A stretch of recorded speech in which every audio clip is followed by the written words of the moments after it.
What would you say to someone who's like trying to come up? Maybe not necessarily the way you came up, obviously, but in their own way. What would you tell them? What kind of encouragement would you? One thing I hate saying this because everybody says it, like consistency, dedication, like, you feel me? But people don't understand that like slow motion is better than like no motion. Like I swear to God, I just feel like people are not patient with the blow up. I feel like people are just trying to rush and trying to hurry up and do this and this, knowing that shit take years. They want to go viral on that. They want to go viral so fast. And it's like, bro, like you have to wait. And I just say play the back until it's time to play the front. And when it's your time to play the front, you go full throttle. Like today, like now is the time. It's alright not to have shit figured out for real, bro. You know what I'm saying? Like you got your whole life to figure shit out, bro. Like it ain't gonna happen, you know what I'm saying, in one day either. Like, bro, you might not have shit figured out for 10, 15 years.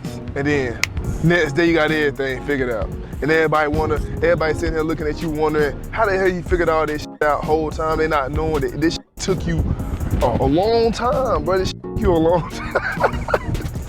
Well, can you please share some words of motivation to everyone watching my show? Do you be yourself and make sure that you love being yourself. And it's gonna be roadblocks, it's gonna be tribulations, but always remember this is a life experience. Accept the experience, appreciate the experience, and learn how to move on from things that don't serve you well, you know, and find your journey, respect your journey, and love it. Timing, one of the most important keys to success. You get the success and money too early and you'll misuse your influence and lose your money. You wait too long to transition in your journey and the train will leave the station without you. Timing is everything. This is why a concept like waiting your turn is so important. Part of waiting your turn is understanding when it is your turn. Because when your turn comes, which it will, you have to be ready to take it. Because if you don't take advantage of your moment when it does come, it'll pass you by. A person in my own lifetime that I saw prove this principle was Kendrick Lamar. He patiently waited his turn to go later on in his career to claim the throne as the #1 rapper from the longtime holder Drake. With that, let me explain the final piece of waiting your turn. It was April 15, 2003, and a mixtape titled Youngest Head in Charge was released to the streets by a young Kendrick Lamar stage name K. Dot, who by the way was only 16 at the time. It primarily consisted of freestyles of popular hip hop beats. Nothing special about it, and it flopped. And he went on for years to release more mixtapes that also kind of flopped. But while releasing these mixtapes, he also worked as a security guard while also working with artist J Rock on his mixtapes, who he would later go on to collaborate with on multiple hit singles like King's Dead and Money Trees. And eventually in 2006, he was signed to an artist developmental deal with Def Jam Records, which is pretty much just a semi-paid, semi-free type rap deal when the label isn't fully sure of an artist and wants to put them through some tests and guide their skill towards another already signed artist. But was ultimately dropped because, as he described at the time, one of those situations where he wasn't ready. He continued to work, putting more and more substance into each mixtape that came out, paying homage to other greats that inspired to him, with no substantial growth in sight. That wasn't until September 14, 2010, the day I turned 5 years old, by the way, shout out to all the Virgos, where he released his 4th mixtape, Overly Dedicated. It was his first mixtape to gain some sort of commercial success, but despite the mixtape being number 72 on the billboards, he was still a hype man at this point for J Rock and Tech 9 on their tours, opening for them, maybe on a lucky night being able to play one of his songs while hyping up the crowd, not really known outside of the small niche listeners he had. When I say Michael, you say Jordan, Michael.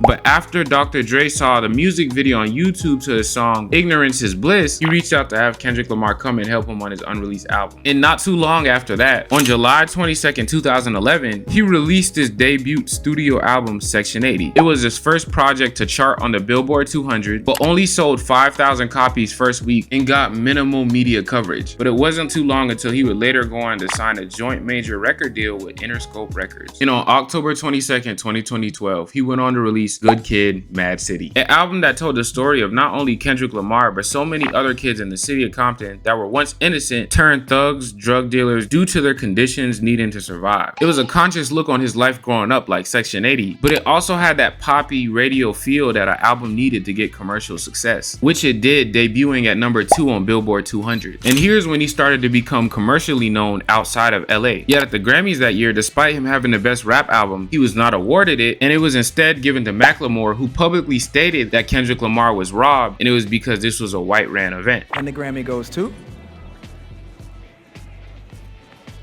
Macklemore and Ryan Lewis.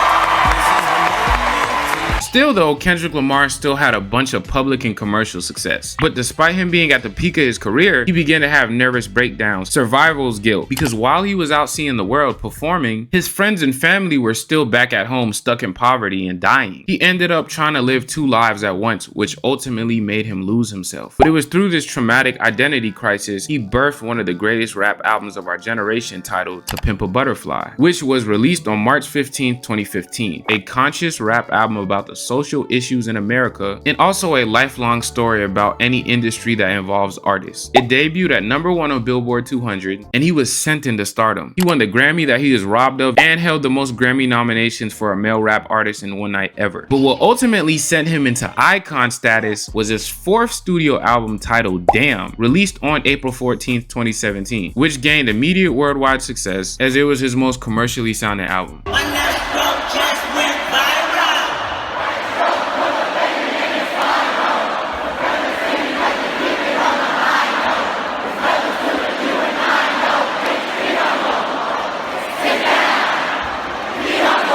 But it still had that substance that Kendrick Lamar is known to have boiling beneath the surface. Around the same time, he began to tour and hop on features of some of the most popular songs at the time, like New Freezer, Mask Off, and All the Stars. He also produced the iconic Black Panther album this year. And after this Damn tour, he entered a 4-year recording hiatus where the world silently started to forget about Kendrick Lamar. But he eventually came back and dropped his 5th studio album, Mr. Morale, one of his more underwhelming projects. It was an album like To Pimp a Butterfly, and it talked about the mental issues he's had to deal with since the fame, the money, and fast lifestyle, but it was more of a personal healing album where it was like we were a third perspective listening and watching Kendrick Lamar go through his personal healing journey. Still though, nonetheless, it was up on the charts, it got the Grammy that year, and he was back like he never left. But despite Kendrick Lamar being so iconic, so commercially successful, the question of who was the king of rap was still in question, due to another rapper being way more consistent and successful than Kendrick Lamar due to his racial appearance and ability to make hits that pull in a broader, lighter audience. And that guy is none other than BBL Drizzy. See, even though Kendrick Lamar makes such iconic moments and projects, Drake makes enough iconic hits for that year and vibe. So it was easy for Drake to run the rap game, especially when you take in account for the fact that Kendrick Lamar isn't very active in the public or socially unless it's to drop his music, unlike Drake, who is the trendiest wave rider artist that hip hop has ever seen. So Drake and Kendrick Lamar have always sneak dissed each other, and it seemed that Drake would continue to run the rap game. That was until March 26, 2024, where Kendrick Lamar, after reaching a boiling point upon hearing Drake parade around as if he was the king of hip hop and J. Cole roped himself, Drake, and him as the big three of hip hop, and directly sent shots at them saying he was the king of hip hop, thus sparking one of the biggest beefs that hip hop has ever seen. And eventually Kendrick Lamar went on to absolutely dog walk Drake and claimed the title of #1 rapper in the world. You know, eventually winning a Grammy for his diss track Not Like Us, and he is as of now at the peak of his career. And what makes it so crazy is before this beef, Kendrick Lamar's career was on the decline. Although very subtle given the height of his status, the younger generation since Damn really hasn't been checking for him, since our minds are set up like TikTok and he already isn't active on social media. But due to him coming in at this perfect time and seeing his moment be there and taking advantage of it, he went out and called the other two biggest rap artists of our generation. And he knew exactly how to beat Drake because he studied Drake's tactics against so many other artists, which I explained in the Art of Karma video. And this beef ultimately gave Kendrick Lamar another surge in his career, but that was because he waited his turn, and more importantly, he took advantage of his turn when it was here. So please wait your turn, because trust me when I say, if you choose or don't see it when it presents itself, it'll go just as quick as it came, the same as a shooting star in the sky. And that's the art.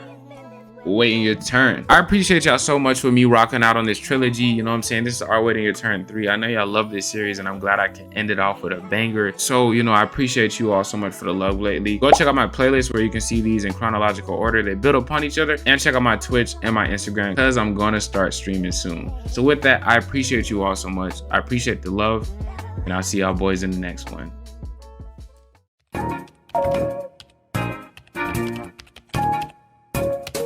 That's the